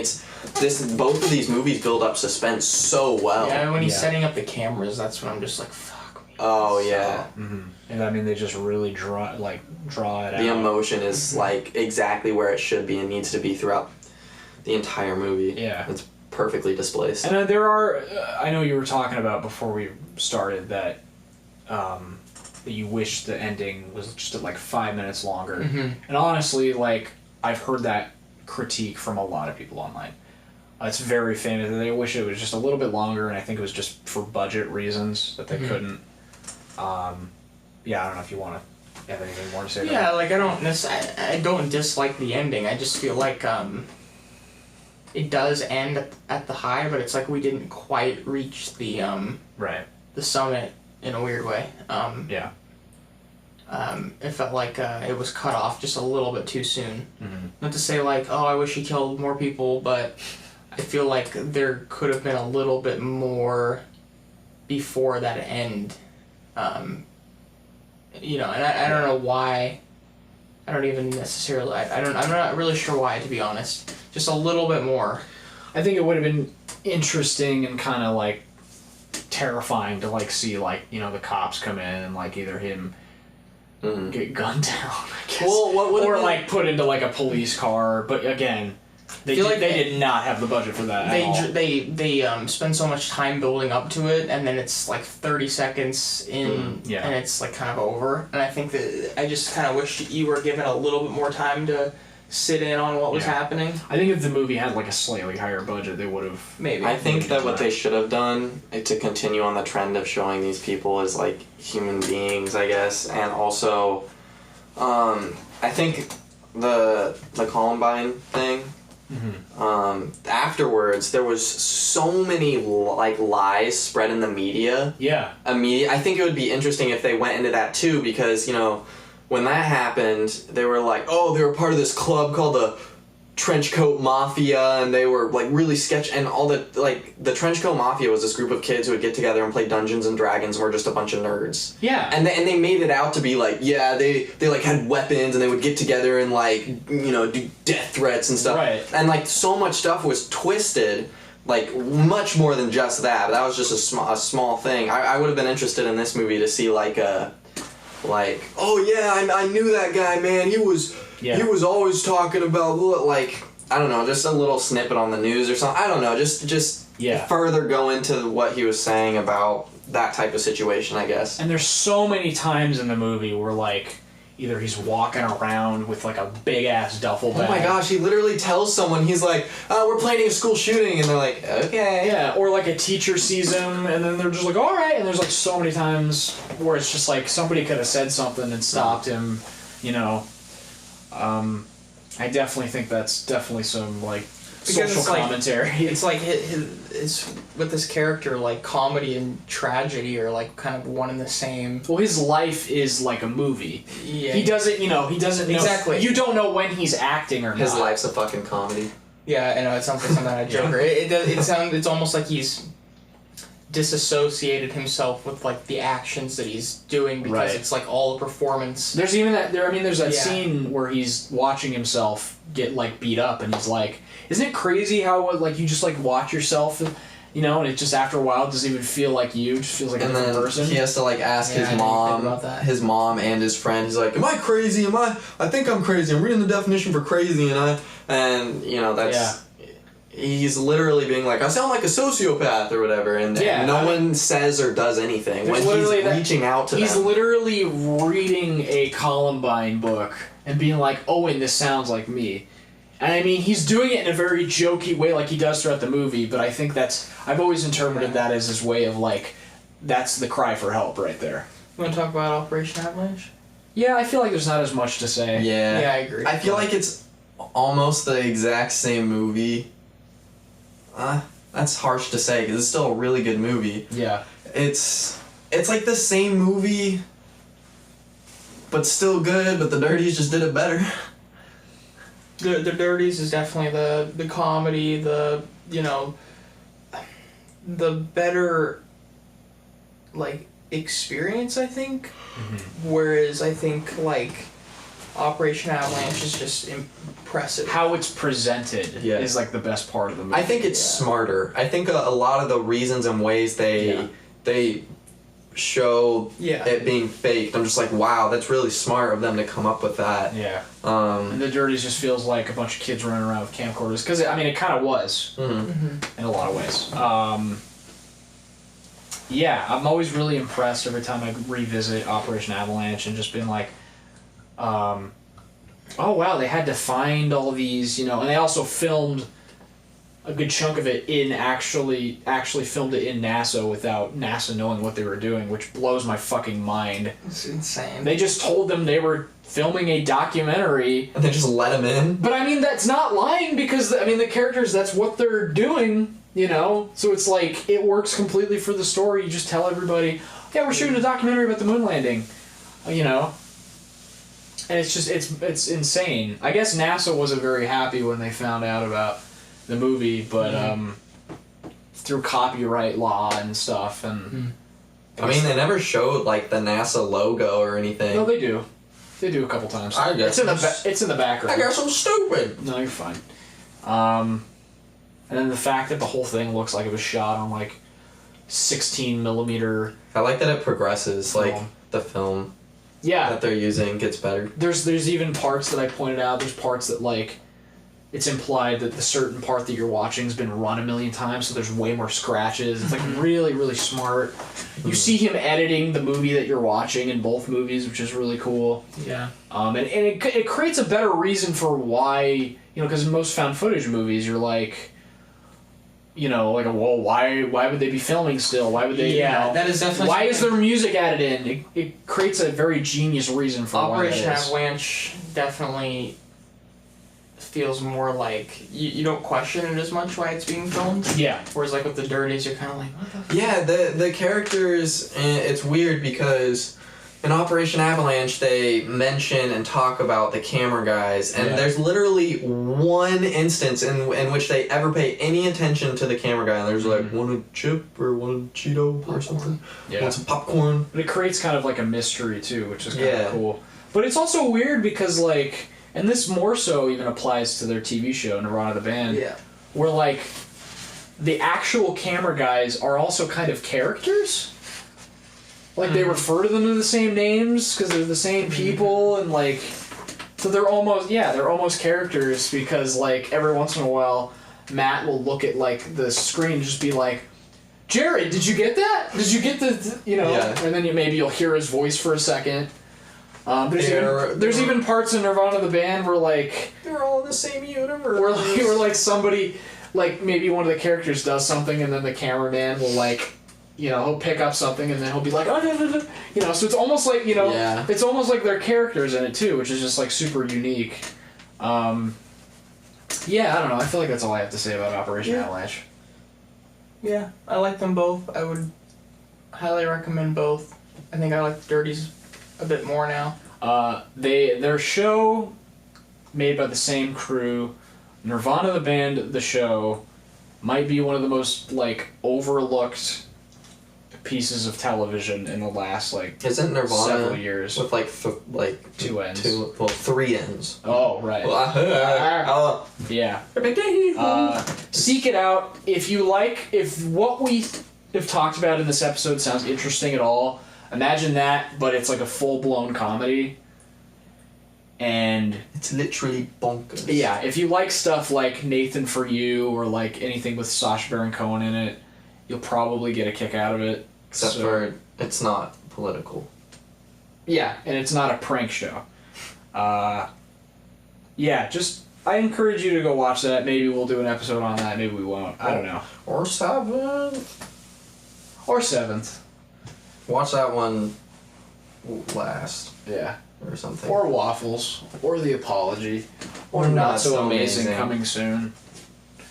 I'm happy we got a chance to talk about like Thunder Road and these movies, and hopefully we'll talk about some other smaller movies first. I'd like to talk about some foreign films on here too. Yeah, some, just movies that like people. I guess we talk about funny games. It's a foreign film. People that movies that I forgot about that. Oh my god. Don't get as much attention, you know. Yeah. Your skinny fingers. Stop making fun of my skinny Matt Johnson is watching this right now. Oh yeah, Matt Johnson. If you want to collab, I'm down. Again, watch 7th, Maddie. Like the Jim Cummings situation might not be as impossible as one might think. Mm-hmm. I mean, compared to others, you know. Yeah. Definitely. I mean, he was on Sardonicast. So. I've seen him do interviews on podcasts that have like 15 followers. Let's do the questions. All right. Before Micah molests my bicep. The Q&A question. Thank you guys for asking us some questions. Yes. Sorry it took so long to get around to it. Robert Korea. He said his name was pronounced Korea, so okay. Hopefully I'm correct. Is he from North Korea? Or South Korea? Or Central Korea? Or Western Korea? He asks, what are your guys' favorite genres to watch from? What genres do you typically watch the most? What are your favorites? I think my favorite genres are, just assuming that I don't have to do like a, alright, these are my ranked lists, follow me on Letterboxd. No, it's a Letterboxd hat, guys. Oh, we're all on Letterboxd, by the way. We're all Letterboxd. Favorite genres. I really like mystery a lot. I'm discovering more and more I'm into mystery movies and just mystery That's so stories. mysterious. I know, it's very mysterious. Thriller tends to be very engaging. That's so thrilling. Yeah, and then horror, obviously, and horrifying. Then comedy. I think those are all like the most exciting. Also, I'm a big fan of mixes of genres, like the dramedy is interracial. Yes, interracial genres. Okay, good. Yes. I'm more like I like pure genres. Oh god. Oh jeez. Purebred genres. Yeah. No. Well, it's like I make that joke, but it's actually true. I think you guys like I was thinking this watching Operation Avalanche and the Dirties that you guys tend to like that blend of tone and genre. I do. Whereas I'm definitely more into like straightforward commit to what you're going for. And I think, but I mean, both. I like both. It's always more interesting to me personally, because it's like. You like both? Both of what? Like even in I like when movies are straightforward. Oh, gotcha. Okay. Yeah, but like what I was saying is like when like even in like dramas that are like super straight, a lot of times like they're just not homosexual in the slightest. I was thinking that too. Yeah. We only watch hetero movies. Like even in movies like that, there are still like little glimmers of like humor, and I always feel like that's more like what real life is, you know? Yeah. It's like at some of the darkest points of my life, I've laughed the hardest, and vice versa, and that always feels more honest to me, and I think that's why I gravitate towards it. I think I think my favorite genre, I would have to say, is probably horror. Yeah. But like they're so often sucky horror movies. Yeah, the majority of horror movies are garbage. But it's definitely the genre that I'm like I get most interested in, and I use the word horror in a different way than I think most people do. Okay. I think I kind of sometimes can include thrillers in that. Yeah. But I like very violent movies. I definitely like very violent movies. Like psychological horror, I can see with you a lot. Yeah. Like Bone Tomahawk, I would say is definitely a horror movie. The Thing, stuff like that. Yeah. That's not, for some reason when I say horror, I immediately think that people assume I'm talking about movies like Sinister and shit, And well, I think nothing's wrong with Sinister, but it's like I'm not just talking about like demons. I think like The horror. Conjuring I think and that's that what basic. differentiates horror and thriller. Like thriller is very much like when I think of a thriller, I think of a movie that's like from start to finish, you're in like a very specific state of like adrenaline. Like, See, I love that. 10 too. Cloverfield Lane is a perfect example. That's a thriller. It's what it's this the same location. How do I get out of it? You're constantly, the movie doesn't let up. You're just it's how do I get out? How do I get out? How do I get out? How do I get out? So maybe And that's a thriller and not horror. Yeah. So then would Saw be a thriller and not horror? Because it's a one room where it's like, how do I Again, it would be on IMDb. It would be like horror, thriller. Gotcha. So you know maybe what I mean? like horror thriller mix because I mean I Yeah. really like being on I like that adrenaline rush. Right. That's why I love Bone Tomahawk and that's why I love Brawl and Cell Block 99 is because they give me like that adrenaline rush. Yeah. Movie I saw recently, I Saw the Devil is another example where it's like a thriller horror movie. But it also has like action elements and it's like edge of your seat, Yeah. your heart's pounding, and those are my favorite movie experiences. I feel like a lot of my favorite movies, like Back to the Future is a good example of like it's hard to fit that movie in one genre. It's like comedy, sci-fi, it's adventure. It's very, and I feel like I like when movies can provide more than just one specific thing. Like even if it's a comedy, it's like I like to be able to like. It always makes the comedy that much stronger when there's something that you can like take away from it. Mm-hmm. There's just like a moment of drama or a moment of like just like a heartfelt moment, and it makes me want to come back to it more. It feels more instead of just like pure and sometimes that's fun. You want to something watch. to counterbalance it. Yeah, and sometimes there is a place for that, but I always personally get more out of those movies. What about you? I would say my favorite is science fiction, and then horror is probably pretty close by. Okay. All right. Next. Firstly, it's pronounced Mota or Mota? Oh. Mota? Mota? Mota. I mean, it's technically Mota. Moda. Should we just say Mota? Oh, Okay, is man. it Mota or Mota? We're dumb. You're gonna have to be more specific. We're so sorry. The Moda. Is it dumb or dumb? The Moda asks. Abe Pagoda asks. How do you describe movies I made to my friends? I'm gonna be honest. This is kind of a confusing question. I'm not really sure how to answer. Yeah. We're gonna do the best we can. I'm assuming you're like asking, like you make movies and you show your friends. Like how do you like present to them? How do you like, or maybe like Right. I don't know. Like it's kind of a. That's the only way I can sort of interpret that. And it's also like a hard thing I think for us to kind of like grasp because like we make movies with our friends. But we also have a hard time. Like people at work, I have a hard time. Like even Okay. for us, Yeah, where they're yeah, we like, do run into that. they're like, oh, what do you like to do? And you're just like, I make movies. Like, you have to. Here's how I always explain it. That way it sounds way better than it actually is, and people take it a little more seriously. I do porn. No. I'm always like, yeah, me and my friends. This isn't necessarily true, but we've put some stuff here and there, and I'm like, me and my friends, we pooled all our money together. We bought some really nice equipment, and we film and have good editing software. Like I like play it up a little bit, so it doesn't sound like we're just like, I don't know. I mean, again, that's sort of like, I'll just be honest. It's tough. It's weird for us too. Like you said, like our friends are also kind of like our film crew at the same time. Yeah. So, but there, I do encounter people that like are like, oh yeah, like what do you like to do for fun, and or what do you into, what do you do, and I'm like, oh, I'm just like I'm just trying to like make movies. And sometimes it feels like, depending on who you're talking to, it's like you might as well say like, oh yeah, I'm trying to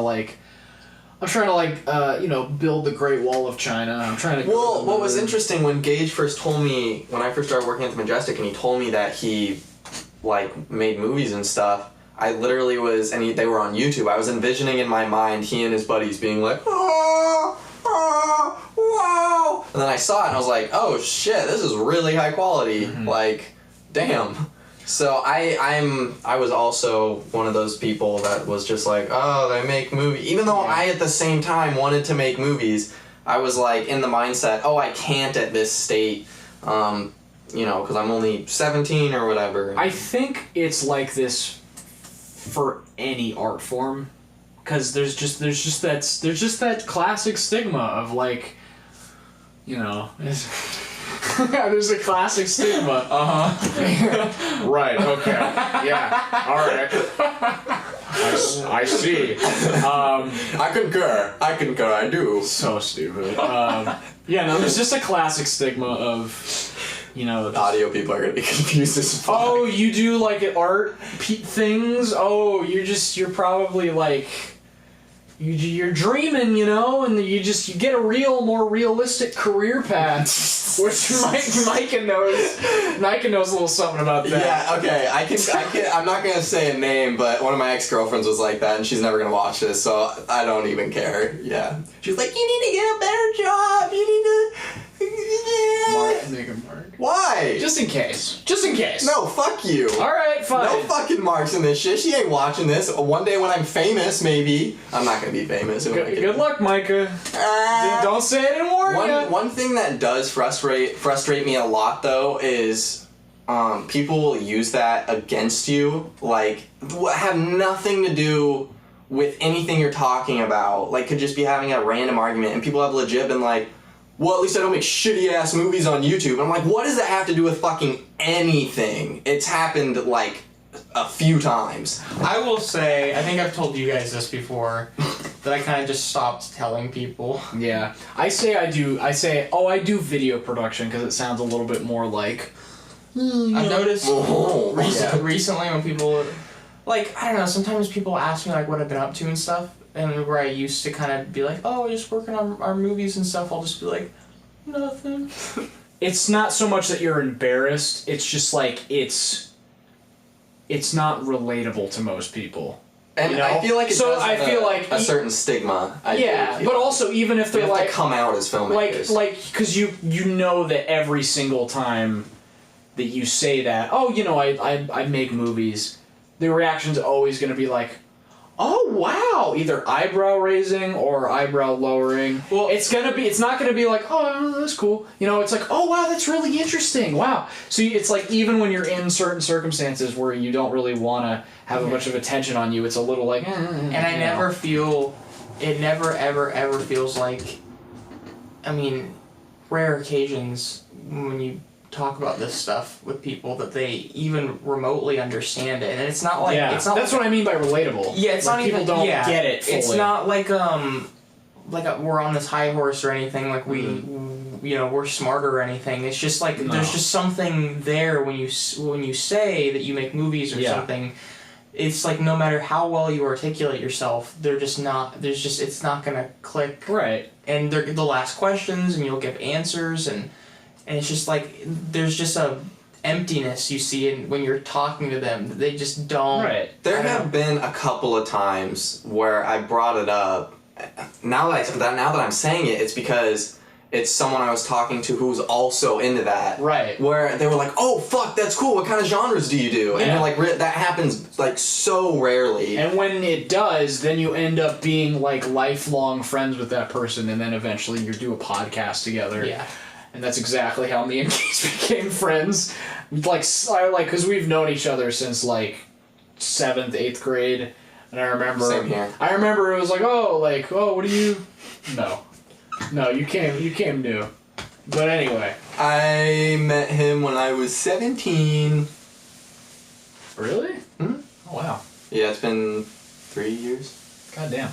But yeah, I just remember it was just being in I think English class or something, and Gage was. I remember this because Gage was drawing South Park characters on his binder, which is funny because I've never seen you ever reference or watch South Park ever since I've known you. No. What the fuck?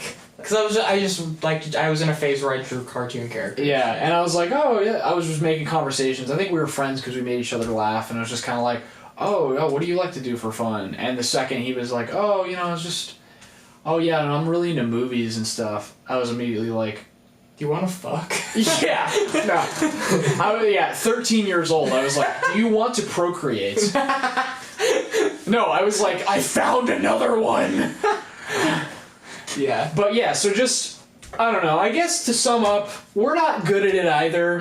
I don't think you'll ever be good at it until you make a movie where like instantly everyone recognizes it. No, I don't want to say that. The truth is, you shouldn't give a shit. Even if we still are weird about it, you shouldn't give a shit. You should just accept that. Okay, this is who I am. Don't pretend to be someone you're not. And be like, and just be like, yeah, no, I make movies. That's what's up. And then like people. That's what's up. People, no, really, you have to have that attitude, and then people will just be like, oh yeah, they'll accept it. Because the minute that you're kind of like, What do you like to do? Fuck you. Yeah, the second you even remotely they catch you not taking yourself seriously, then they won't. yeah, Okay. You know, and that's Exactly. the thing. It's hard for me. You know, and we still struggle with that. I want to take myself seriously, not too seriously, but I want to be confident. Yeah, because because I think you don't want to seem like, oh, I'm Mr. Director, man. Yeah. You know, scarf and the fucking. Because I mean, the truth of the matter is, like, most people who are as into this as we are, it's usually because we're not good at anything else. So not always like, you know, it's not as like fucking, you know, look at me prestigious as it may seem to some people. I'm good at other things. I guess my answer to your question is how do I describe movies I made to my friends? Be confident as shit. Describe them in the most confident way possible, because if you want them to take you seriously, you have to first take yourself seriously. And don't do the whole, oh, I'm an aspiring filmmaker. The second you pick up a camera and you film something with the intention of like wanting to like create like, you know, like a project, a piece of art, you are a filmmaker, even if it's just like videos of you fucking like hitting each other with Nerf swords in your backyard. I don't know, that was such a weird specific answer. You're you know, it's like the whole fucking, I love the Robert Rodriguez. He's got that video where he's like, you want to be a filmmaker? Wrong, you are a filmmaker. Here's your business card. Say you're a filmmaker. Yeah. Pass out to your friends. All right, now that you're a filmmaker, let's get to work. You can do it with literally anything or anyone. That sounded really weird. All right, last question from John. Thanks, John. Just John? Just John. John Doe. John Jingleheimer Schmidt? No. Da-da-da-da. I know what you mean. We are currently living in a time where streaming is killing physical media. Do you all think Blu-ray hunting is worth it in 2020? Do you think we will get to the point where there will be no newly released Blu-rays?